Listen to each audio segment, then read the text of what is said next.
Irmãos, graça e paz a todos, amém? Muito feliz essa noite de estar aqui, poder rever Fidel e Joane, amigos queridos, que tenho no coração. E alegre também pela vida de Michael e Sara, essa data importante, estão comemorando e festejando aqui na igreja junto conosco, essa noite. Queridos, sem mais delongas, eu queria que os irmãos sentados como estão, abram suas Bíblias na segunda carta que Paulo escreveu, capítulo 13 de Coríntios, verso 5 em diante. 2 Coríntios, capítulo 13, dos versos 5 em diante. Enquanto você encontra, esses dias eu tenho refletido muito, e a pergunta é: quem eu sou? Quem eu sou diante dos homens? Quem eu sou para o Senhor, que tudo vê, que tudo sabe a meu respeito? E essa pergunta tem me levado a outras reflexões, advindas dessa pergunta. E interessante, enquanto Michael e Sara vinham aqui celebrar o aniversário de casamento, interessante como a gente aprende da parte do Senhor no casamento. Porque é no casamento que muitas das arestas do nosso caráter, elas são lapidadas. E isso, no primeiro momento, pode até não causar um efeito muito agradável, porque, de fato, na casa dos nossos pais, mas a partir daquele momento, daquela aliança, a gente vai conviver com uma outra pessoa. E o casamento molda muita gente. E essa pergunta, quem sou eu? Interessante que esses dias, conversando com Larissa, minha esposa, e já algumas vezes, alguns debates de casal, e ela vinha me orientando e me alertando para um equívoco da minha parte. E eu sempre muito irredutível, porque acho que é característica de homem, às vezes você, para que às vezes você ceda, você tem que, às vezes, a mulher comprovar por A mais B que você está errado. E aí você espera dela todo aquele argumento, e às vezes a mulher é mais prática, ela vai assim, e às vezes dali, se não tiver cuidado, gera um desentendimento. E depois de algumas tentativas, ela chegou para mim e fez esse questionamento, e eu cheguei para ela e fiz: você está certa. A primeira vez. Ela olhou para mim assim, com cara de estranhamento, e disse assim: foi o que você disse? Eu disse: você está certa, eu estou errado realmente. Eu refleti direito, eu me examinei, e eu acho que eu estou errado nisso aqui, tenho certeza. Me perdoe. Passou alguns dias, e aí surgiu uma outra situação, e ela colocou o ponto de vista dela, e no final, eu refletindo, me examinando, eu disse: você está certa, quem está errado sou eu. Aí, pela segunda vez, ela não aguentou, ela fez uma cara que só ela sabe fazer, como se dissesse assim: é tu nada, estrela, admitindo por duas vezes que está errado numa coisa que eu já bati várias vezes. E sabe qual é a reflexão que eu faço de tudo isso, queridos? E essa, em tese, muitas das vezes a gente precisa fazer um autoexame. A gente precisa olhar para dentro de nós e nos enxergarmos como seres humanos. Nos enxergarmos também como servos do Senhor. A que distância nós estamos do padrão que Deus espera de nós, cristãos? A gente abre o nosso coração e a nossa mente para a gente poder fazer uma autoanálise, um autoexame. E o texto que nós lemos, iremos ler agora, fala sobre isso. 2 Coríntios 13, a partir do versículo 5, diz assim: Examinai-vos a vós mesmos, se realmente estáis na fé. Provai-vos a vós mesmos, ou não conheceis que Jesus Cristo está em vós? Se não é, que já estáis reprovados. Mas espero que reconheçais que não somos reprovados. Estamos orando a Deus para que não façais mal algum, não para que simplesmente pareçamos aprovados, mas para que façais o bem, embora sejamos tidos como reprovados. Porque nada podemos contra a verdade, senão em favor da própria verdade. Pai querido, nós queremos, em nome de Jesus, te render graças, ó Deus, por tua presença em nosso meio. E pedimos agora tão somente que o Senhor, por meio do teu Espírito Santo, fale aos nossos corações através da tua palavra. Ministra aos nossos corações. Quebra em nós o que precisa ser quebrado. E que essa noite possamos sair daqui renovados por meio da tua palavra. Em nome de Jesus. Amém. Queridos, quem escreve essa carta é o apóstolo Paulo. E a igreja de Corinto tem algumas peculiaridades. Apesar de ter sido plantada pelo apóstolo Paulo, de ser uma igreja engajada, a igreja de Corinto apresenta muitos problemas. Não é à toa que Paulo necessita escrever pelo menos 4 vezes a essa igreja. Aí você me pergunta, 4? Não é só 1ª e 2ª Coríntios, as outras 2 cartas foram perdidas. Paulo visita essa igreja por 2 vezes. A primeira foi para plantá-la, a outra foi para resolver um problema, e ele agora está se preparando para visitá-la a 3ª vez. Para quê? Para resolver outro problema. A igreja foi fundamentada na palavra, no evangelho do Senhor, tinha manifestações dos dons espirituais de maneira sobrenatural, a ponto de Paulo escrever, tendo que conter alguns ânimos ali que estavam se dando demais aos sentimentos, e havia uma certa desordem no culto, e Paulo tem que repreender aquela igreja. Mas Paulo também ama aquela igreja. E Paulo escreve, interessante é que do capítulo 1 até o capítulo 9, Paulo está feliz, porque o relato que Tito trouxe para ele é de que o último concerto e a última exortação que Paulo tinha feito àquela igreja, os irmãos já tinham recebido e tinha gerado fruto.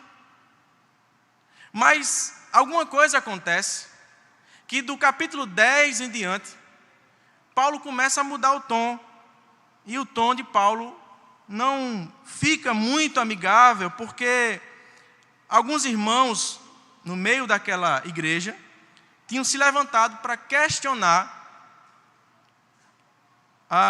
o apostolado de Paulo. E mais ainda, questionar se a mensagem que Paulo estava pregando, ou vinha pregando, era de fato vindo de Cristo. E isso, para quem está com a verdade, para quem fala a verdade, ser questionado sobre mentira e integridade é algo perturbador. E eu entendo Paulo aqui, ele se perturba com isso. E é interessante perceber, capítulo 13, versos 1 e 3, que ele relata isso. Ele diz: esta é a 3ª vez, que a vez for, não vos pouparei, posto que buscais prova de que em mim Cristo fala, o qual não é fraco para convosco, antes é poderoso em vós. Então Paulo está aqui irritado. E Paulo fala, ele muda esse tom, porque é interessante e ao mesmo tempo é contraditório. Como é que uma igreja fundada na palavra, o mestre e o seu pastor, sendo o apóstolo Paulo, que prima pela palavra e sempre primou, zeloso pela palavra, uma igreja cheia das manifestações do Espírito Santo, dos dons do Espírito Santo, pode agora estar mais uma vez envolvidas em tantos problemas. E isso irrita aquele pastor. É por isso que depois de tanto orientar e exortar essa igreja, ao final dessa sua última carta que ele direciona a essa igreja, em meio a tantos erros, problemas, escândalos, o apóstolo Paulo exorta essa igreja ao autoexame. Ele diz: examinai-vos. Mas a veemência, quanto Paulo escreve esse verbo, examinai-vos, traz para nós o peso e a grande insatisfação do apóstolo Paulo. É como se ele quisesse ser assim, não somente examinar, mas dizer assim: igreja, se enxerguem, se percebam no mundo, se percebam diante do Senhor. Mas essa noite eu queria responder, com base em tudo isso que falamos, 3 perguntas. Por quê nós devemos examinarmos a nós mesmos? Para que nós devemos nos examinar? E como devemos nos examinar? Em primeiro lugar, por que devemos examinar a nós mesmos? E a resposta é muito clara. Porque é possível estar sempre na igreja, frequentar todos os cultos, participar de tudo que a igreja oferece como trabalho e serviço ao Senhor, conhecer muito a palavra do Senhor a fundo, até exercer alguns dons espirituais no meio da igreja, mas mesmo assim, sermos extremamente carnais, religiosos. Por isso precisamos desse exercício contínuo, de nos enxergarmos, de reconhecermos os nossos pecados e nos arrepender. Porque se tem uma coisa, irmãos, que parece que é da nossa própria natureza pecaminosa, nós temos uma tendência, quando se fala de erro, nós não olharmos para os nossos, mas olharmos para os dos outros. E interessante que esse mau exercício, esse mau hábito, que em nós muitas das vezes habita, ele nos cega para perceber às vezes, que aquilo que nós condenamos no outro, às vezes nós fazemos ou igual ou pior do que o outro. E é preciso muitas das vezes a gente parar na nossa caminhada para poder fazer essa autoanálise. A que distância eu estou da santidade do Senhor? A que distância eu estou da vontade do Senhor? E quando a gente fala de autoanálise, de examinar nós mesmos, isso não está restrito ao Novo Testamento, desde o Antigo Testamento, desde a Antiga Aliança, que o Senhor cobra isso do seu povo. Salmo 4, do verso 2 ao 4, diz assim: ó homens, até quando tornareis a minha glória em vexame? E amareis a vaidade e buscareis a mentira?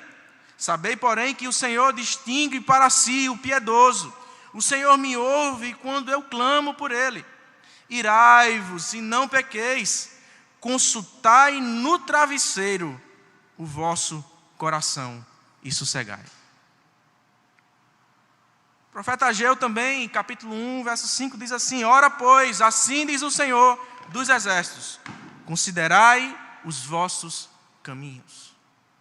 Perceba, queridos, que isso não é uma coisa nova. Examinar a nós mesmos, esse exercício não surgiu no escrito, na pena do apóstolo Paulo. Constantemente o Senhor está diante da sua igreja e desejoso, e muitas das vezes ordenando, exigindo que a sua igreja avalie o seu testemunho, avalie as suas posturas, prove no fogo da sua consciência quem verdadeiramente somos. O Novo Testamento é rico demais em relatos do Senhor se dirigindo ao seu povo e pedindo para fazer esse exercício da autoanálise. Mateus, o próprio Senhor Jesus, falando no relato de Mateus, capítulo 7, a partir do versículo 1, ele diz: não julgueis para que não sejais julgados, porque com o juízo com que julgardes sereis julgados, e com a medida com que tiveres medido, vos hão de medir a vós. E por que reparas tu no argueiro que está no olho do teu irmão, e não vês a trave que está no teu olho? Ou como dirás a teu irmão: deixa-me tirar o argueiro do teu olho, estando uma trave no teu olho? Hipócrita, tira primeiro a trave do teu olho, e então cuidarás em tirar o argueiro do olho do teu irmão. Então perceba, queridos, que precisamos, enquanto igreja do Senhor, fazer uma autoanálise, um autoexame contínuo da nossa vida. Se eu perguntar aqui há quanto tempo você faz um exame geral no seu corpo físico, um check-up geral, alguns vão dizer: nem sei quando foi a última vez. Mas talvez alguns se lembrem: eu fiz semana passada, Josias, um check-up geral. Mas e se o Senhor chegar para você essa noite, como está chegando essa noite, e dizer: há quanto tempo, meu filho, minha filha, você não se enxerga? Qual seria a sua resposta? Qual seria a minha resposta? Um fato, irmãos, que nós precisamos relembrar é que nós somos pecadores. Não existe supercrentes. Precisamos nos arrepender dos nossos pecados, confessá-los e vivermos em santidade. Lamentações 3, do 39 ao 42, nos diz assim: porque, pois, se queixa o homem vivente, queixe-se cada um dos seus próprios pecados. Esquadrinhemos os nossos caminhos, provemo-los e voltemos para o Senhor. Vê se há em mim algum caminho mau, e guia-me, Senhor, pelo caminho eterno. O salmista mais uma vez falando. E perceba, irmãos, que essa autoanálise é necessária para a nossa sobrevivência como igreja do Senhor no mundo. Existe uma exigência do próprio Senhor da igreja a nosso respeito. E não é uma exigência pequena, é grande. Nós somos representantes do reino do Senhor. Essa atribuição não foi dada a outro, mas a nós. Mas às vezes, irmãos, a gente nessa correria, nesse ativismo que a gente tem vivido nesses últimos dias, a gente tem sido levado a esquecer desses valores, dessas ações, dessas atitudes importantes e fundamentais na vida de cada cristão. Avaliar a que distância estamos do nosso Senhor. Atos 3,19 diz assim: arrependei-vos, pois, e convertei-vos, para que sejam apagados os vossos pecados, e venham assim os tempos de refrigério pela presença do Senhor. Nós precisamos entender, irmãos, eu preciso entender,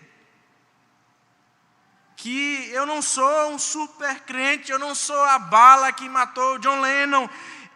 Nós precisamos, queridos, reconhecer os nossos pecados e as nossas fragilidades. O que eu conheço de Bíblia e de teologia e as experiências que eu tive ou tenho do Senhor espirituais não diz ou não me coloca numa posição de ser inquestionável e de ser o dono da verdade. Precisamos costumeiramente refletir sobre os nossos atos. Mas essa foi a primeira pergunta: por quê? A segunda é: para quê? Para quê? Para que precisamos?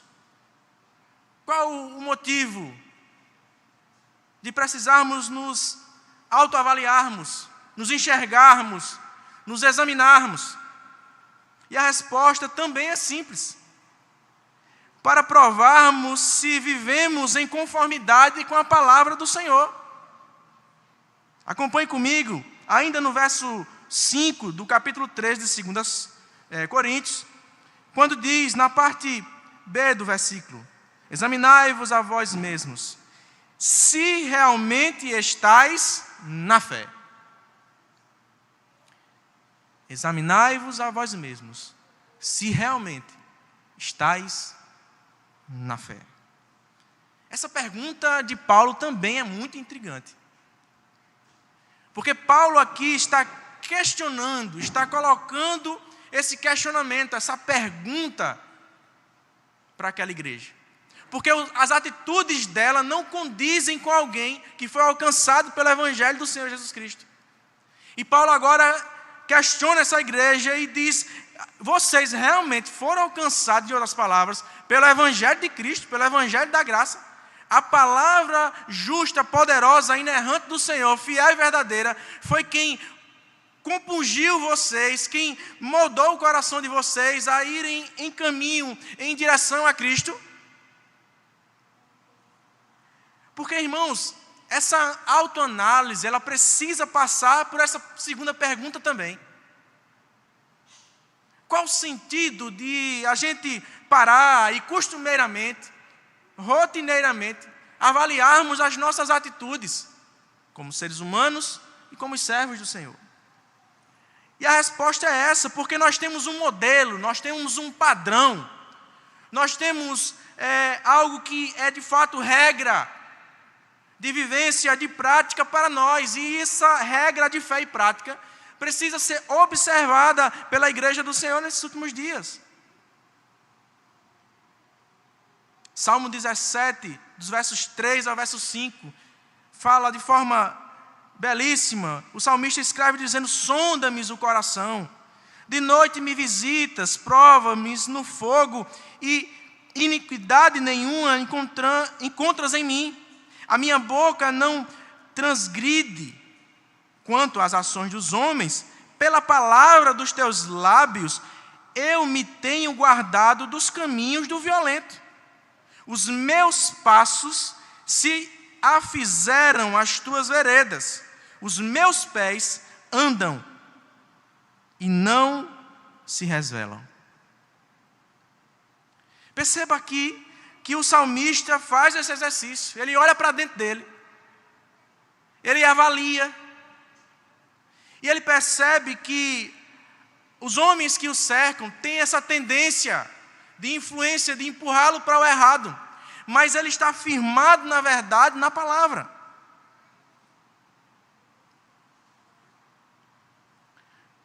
Salmo 119, verso 57, também relata aqui até o 60, uma declaração, um louvor, uma poesia bela ao Senhor. E o salmista diz: tu és a minha herança, Senhor.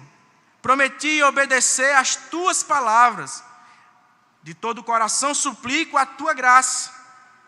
Tem misericórdia de mim, conforme a tua promessa. Refleti em meus caminhos e voltei os meus passos para os teus testemunhos. Eu me apressei e não hesitarei. Eu me apressarei e não hesitarei em obedecer os teus mandamentos.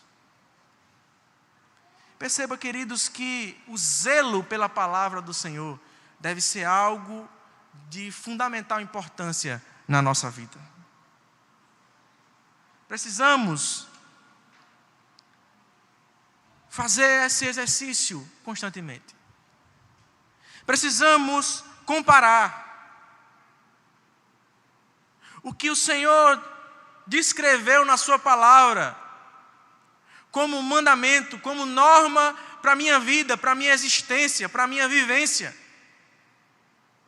Em contrapartida, como eu tenho vivido em relação a essa verdade, a esse caminho trilhado e mostrado e demonstrado pelo Senhor, que é vontade dEle para a minha e para a sua vida, que nós venhamos a viver.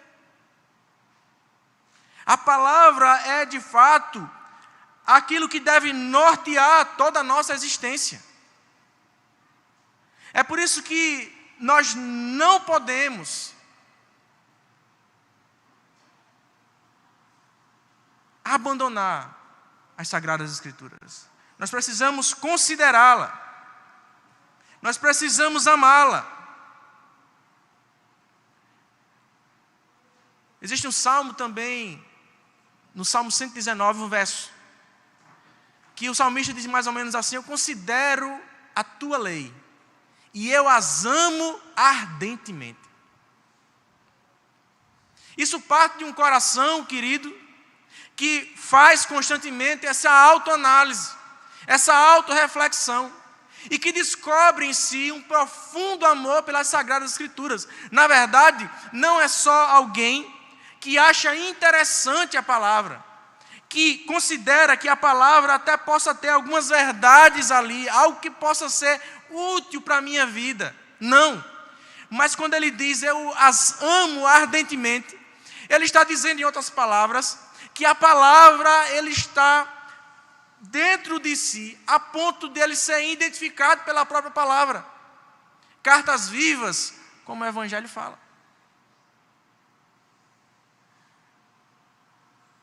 O que deve definir quem nós somos é a palavra.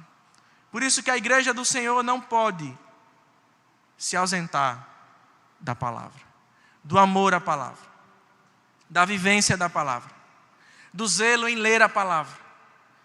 É difícil, Josias, eu trabalho o dia inteiro, chego cansado, tenho filho para cuidar, tenho que dar atenção na casa, tem tantas tarefas para fazer. Quando eu sento na cama, eu só consigo dormir. No sofá do mesmo jeito. Mas entenda, queridos, a palavra do Senhor, ela está falando conosco essa noite. Está nos exortando para que nós nos voltemos à palavra. Para que a gente priorize a palavra, que a gente viva a palavra. A terceira e última pergunta que nós queremos responder essa noite é como? Como nós devemos, qual o padrão, ou qual é a forma da gente examinar a nós mesmos? Qual é o paradigma? Como fazer isso? E a resposta também é muito simples. A resposta é tomando como padrão o caráter de Cristo. Nós precisamos examinar se o nosso caráter anda em conformidade com o caráter de Cristo. E Paulo diz isso na parte C do versículo 5. Ele diz: provai-vos a vós mesmos. Ou não reconheceis que Jesus Cristo está em vós? E agora uma palavra dura. Ele diz: se não é que já estáis reprovados. Vou repetir. Provai-vos a vós mesmos. Ou não reconheceis que Jesus Cristo está em vós? Se não é que já estáis reprovados. Palavra dura, mas que vem ao nosso encontro essa noite. No ato de nos examinarmos a nós mesmos, nós precisamos saber e entender que Cristo, o caráter de Cristo, deve moldar e forjar o nosso caráter. A igreja é do Senhor. Portanto, se a igreja é do Senhor e Ele é o Senhor da igreja, nós precisamos andar e viver como o nosso Senhor andou e viveu. Romanos 8, 29 diz assim: porque os que dantes conheceu, também os predestinou para serem conforme a imagem de seu Filho, a fim de que ele seja o primogênito entre muitos irmãos. A fim de quê? De sermos conformes à imagem do seu Filho. O que é que tem definido a igreja brasileira quanto ao seu caráter? Essa é uma pergunta que a gente precisa fazer, queridos. O que é que define a igreja cristã brasileira, evangélica brasileira, quanto ao seu caráter? Se você for perceber, em muitas igrejas, cheias, lotadas e abarrotadas, cheias de muitas tecnologias, há espaço para muitas pessoas. São praticamente ginásios, muitos instrumentos, muitos equipamentos, mas em muitas igrejas, o Senhor dela não tem uma cadeira para se sentar. Sabe por quê? Porque nós nos esquecemos quem é que deve definir o nosso caráter como igreja. Não é templo com ar-condicionado, ainda que seja bom e confortável.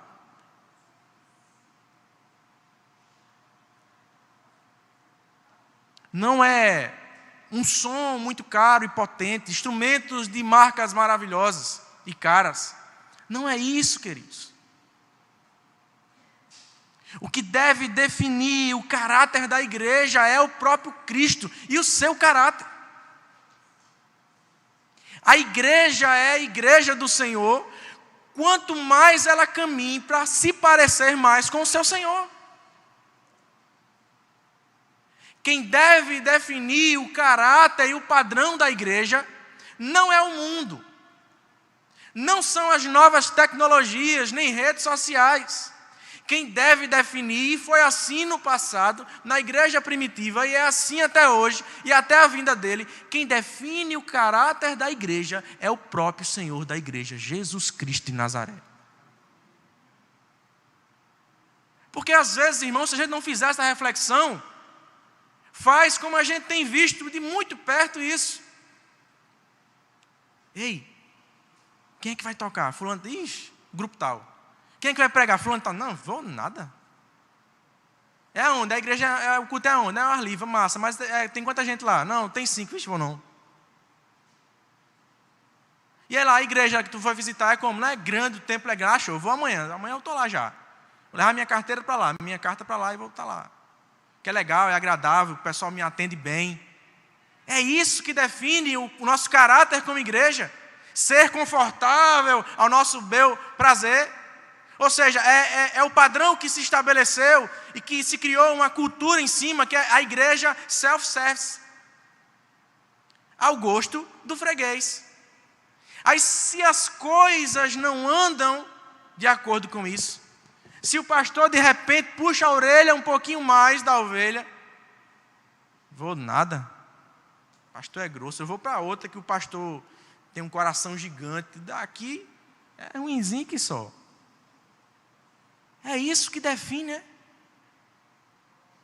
O caráter, o nosso caráter como igreja, irmãos, isso é muito sério. É a palavra do Senhor que não fala só com você não, é que me quietou, que me mostrou dentro de mim, na autoanálise que tenho feito de mim mesmo, que tem muita coisa em mim a ser consertada. Porque, irmãos, avalie você. Se como pecadores que somos, apesar de regenerados e salvos pela graça, mas nós somos ainda pecadores. Se a gente não olha para nós, não se enxerga por dentro, e vê que a gente não é tão bom assim como a gente pensa às vezes e até acredita que é, a gente precisa fazer esse exercício. Quem é que deve me definir enquanto igreja? E essa pergunta é respondida com uma palavra simples, mas que tem todo o poder. A palavra é Cristo. Cristo deve definir que tipo de igreja que nós somos. Cristo é que deve definir. Agora tem um termo aqui, eu estou caminhando já próximo para o final. A palavra mais dura dessa parte C do versículo é quando Paulo questiona aqueles irmãos queridos, aquelas bençãinhas, dizendo assim: se não é que já estáis reprovados. Esse termo aqui, reprovado, é muito pesado. E ele também é muito intrigante. Porque na visão de muitos de nós, igreja boa é igreja que você entrou, já sente o fogo caindo lá, e labareda e aquela coisa, glória a Deus, aleluia. Nós temos o nosso próprio termômetro para poder medir a qualidade da igreja e do ambiente e do culto público. Isso é muito ruim, irmãos. Porque o culto não foi feito para mim. O culto não foi feito para você. Ele existe por conta do Senhor, para o Senhor. Ele é e deve sempre ser o objeto do nosso culto.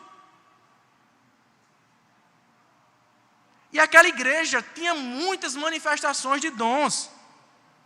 Uma igreja firmada na palavra, o pastor dela era o apóstolo Paulo. Homem conhecedor da palavra, versado em muitas línguas. Amoroso, zeloso por aquela igreja. Mas eu aprendo uma coisa aqui. E é uma coisa muito séria.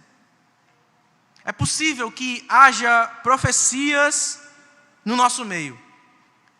É possível que hajam curas, milagres e maravilhas no meio da igreja do Senhor. E mesmo assim, o Senhor não aprovar a vida, o testemunho daquela igreja. Isso é possível. Mateus 7, 22 e 23. O Senhor Jesus fala uma coisa muito interessante. Ele diz: muitos me dirão naquele dia: Senhor, Senhor, não profetizamos nós em teu nome? E em teu nome não expulsamos demônios? E em teu nome não fizemos muitas maravilhas? E então eu lhes direi abertamente: nunca vos conheci. Apartai-vos de mim, vós que praticais a iniquidade. E não muito costumeiramente, para não dizer quase que frequentemente, ao longo da história, a igreja do Senhor misturou religiosidade, rotinas cultuais, serviço ao Senhor, associado com iniquidade. E o Senhor que tudo vê, está contemplando. E nós precisamos vigiarmos a esse respeito.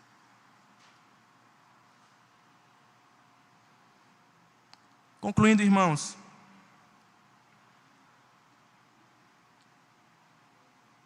interessante perceber,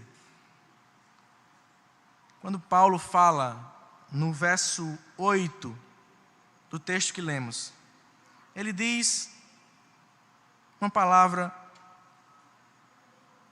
que traz para nós uma profunda reflexão.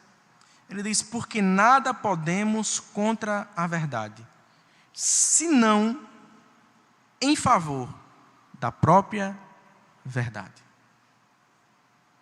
Perceba que a mensagem, a reflexão, até aqui, ela tem discorrido por meio de um chamamento, de um convite, de um grito do Senhor para a sua igreja. E o grito é: examinai-vos a vós mesmos. Provai, façam testes, se você está alinhado com a minha palavra, se você está alinhado com o meu caráter. E Paulo aqui no versículo 8, ele diz, ele comprova, ele afirma que nada podemos contra a verdade, senão em favor da própria verdade.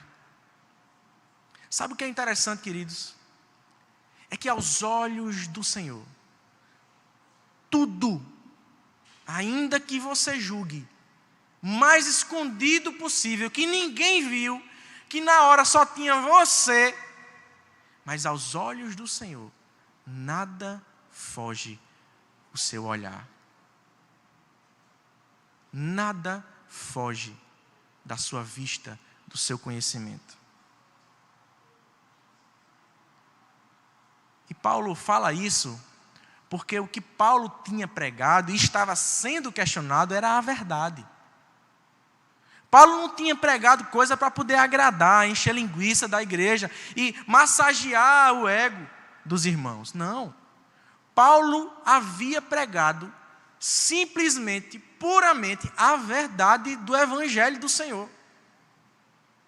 É por isso que ele reforça essa ideia e retoma e diz, olha, porque nada podemos contra a verdade, senão em favor da própria verdade. Foi o próprio Senhor Jesus que disse, eu sou a verdade. Eu sou a verdade. Uma pesquisa do IBGE, no ano de 2017 para 2018, fez um levantamento e chegou à conclusão que havia um crescimento exorbitante, grande, significativo, da comunidade evangélica, cristã evangélica brasileira. E essa pesquisa apontou que, nos estudos que eles fizeram, a população, a comunidade evangélica brasileira, já estava passando dos seus 30% em relação à população total do Brasil, do país. 30%.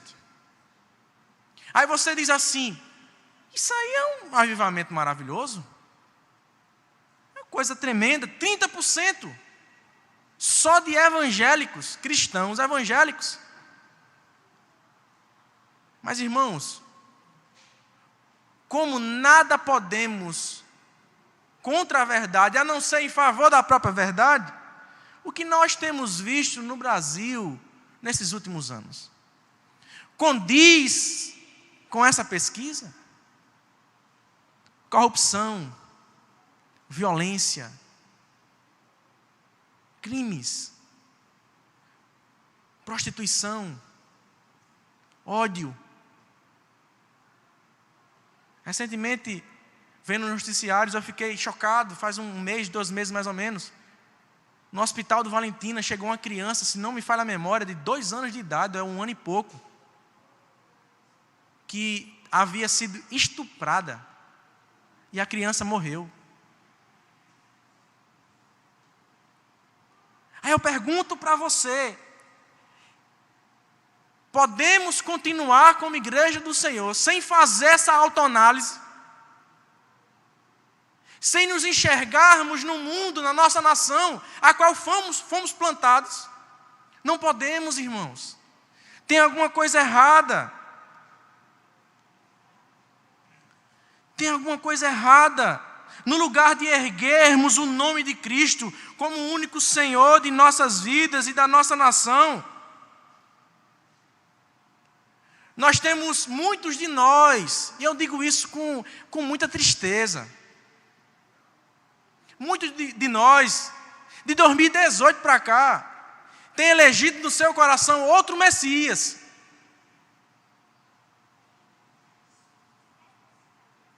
E quer ver o fogo pegar, critica tanto assim dele. Meu amigo, acaba se revela que você diz assim, não é esse irmão não, não é essa irmã não tem condições não. Por que, irmãos? Porque perdemos o nosso referencial de quem é o nosso Senhor. E nós elegemos para nós um outro bezerro de ouro. E estamos todos nós prostrados diante dele e dizendo, esse me representa. Quando na verdade a igreja do Senhor só tem um Senhor, e é Jesus Cristo crucificado, ressurreto, o nosso Senhor, o homem das mãos furadas, o Todo-Poderoso. Precisamos acordar, a igreja, eu preciso acordar. E precisamos urgentemente enxergar em nós o que tem desagradado ao Senhor. Precisamos abandonar a religiosidade que tão de perto nos rodeia. porque o Senhor certamente está contemplando o que eu e você, todos nós, temos feito e deixado de fazer no intervalo entre um culto e outro de domingo. Porque aqui é muito bom ser Josias crente. Pai do Senhor. Amém? Misericórdia, irmão. Conversa com a minha esposa e pergunta a ela quem eu sou em casa. Conversa com meus amigos no meu ambiente de trabalho e pergunta lá quem eu sou lá. Conversa com meus amigos e entra no meu WhatsApp para ver que tipo de conversa eu tenho nas redes sociais. Precisamos acordar, irmãos, porque o Senhor não deixou de ser Deus. Há muito tempo deixamos de ser sal e deixamos de ser luz. E os olhos do Senhor estão contemplando tudo isso. E eu quero encerrar com uma palavra de advertência, mais uma. Irmãos, eu quero confessar um desejo do meu coração a vocês. Eu não sei se vocês já perceberam, talvez alguns já. Eu não sei, pastor Eudes, o que é que acontece comigo? Que pense num pregador, que às vezes fica assim, Senhor, pregação assim de novo. Eu queria falar de um negócio mais assim, sabe? De tal, prosperidade, pau, bênção, graça, alegria. Mas o que vem da parte do Senhor para mim é isso. Não sou eu que escolho a mensagem. Uma oração que eu sempre faço, Senhor, Senhor, se o Senhor não falar comigo, eu não vou ter o que falar.